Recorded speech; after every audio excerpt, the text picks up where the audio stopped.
What would you do if you heard your own voice, calling for help in the middle of the night? It was supposed to be a peaceful weekend trip to my uncle's cabin, deep in the Arizona wilderness.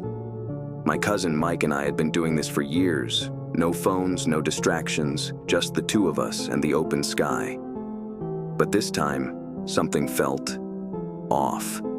The air felt thicker, and the forest was too quiet, like the trees themselves were watching. The first night went fine, but on the second night, things took a turn. It started with a noise, a low, distant howl, but not like any coyote I'd ever heard.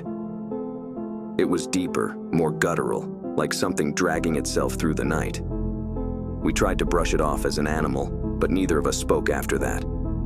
Around midnight, we called it quits on the campfire and started heading inside. That's when we heard the footsteps, slow, crunching steps coming from the trees. They weren't the light steps of an animal. They were heavy, deliberate. Someone, or something, was circling our camp. "Maybe it's a hiker," Mike whispered, picking up the flashlight. But I could see the fear in his eyes. He didn't believe that, and neither did I. "Hello?" he called out, shining the light toward the tree line. The footsteps stopped, and then from the shadows, a voice called back. "Mike, is that you?" I froze. The voice, it was mine. Mike turned to me, confused. "What the hell?" Before I could say anything, the voice spoke again, closer now. "Mike, help me, please." It was my exact voice, but I hadn't said a word. Mike hesitated. "Is this some kind of joke, man?" I shook my head and we both turned toward the trees. That's when the thing stepped out of the darkness. It looked like me. Same face, same clothes. But there was something wrong. Its eyes were too wide, its limbs jerked unnaturally, and its smile was stretched far too thin. It was like someone was wearing my skin, but didn't know how to fit inside it properly.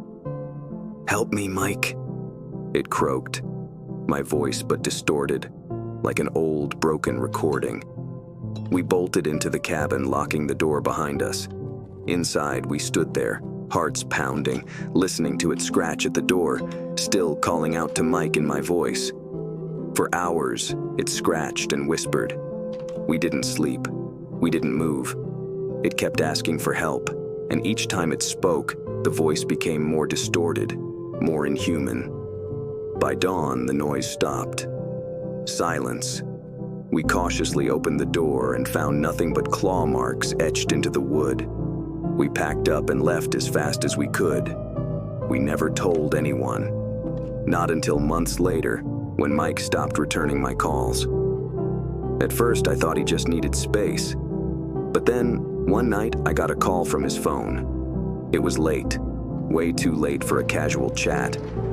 When I picked up, all I could hear was breathing, and then faintly, a voice.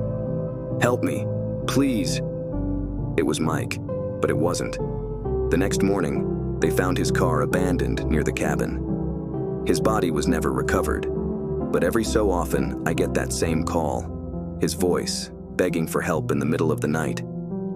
But it's not Mike. It's never been him.